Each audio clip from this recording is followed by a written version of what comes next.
2025 July 9న దేశవ్యాప్త సమ్మెను జయప్రదం చేయాలని సిఐటియు, ఏఐటియుసి, ఐఎఫ్టియు ఆధ్వర్యంలో సి క్యాంప్ నందు స్కూటర్ ర్యాలీని సిఐటియు జిల్లా అధ్యక్షులు పిఎస్ రాధాకృష్ణ, ఏఐటియుసి జిల్లా కార్యదర్శి ఎస్ మునేపల్లు ప్రారంభించి మాట్లాడారు.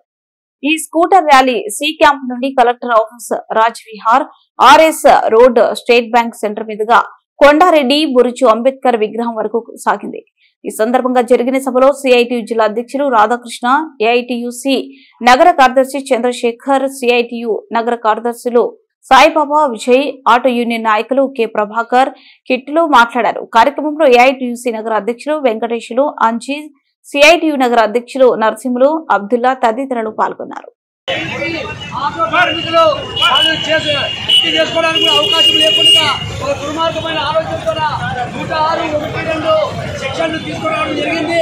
ఈ రోజు ఆ యాక్సిడెంట్ అయితే ప్రధానంగా డ్రైవర్లే ప్రధానమైన కారణం అని చెప్పి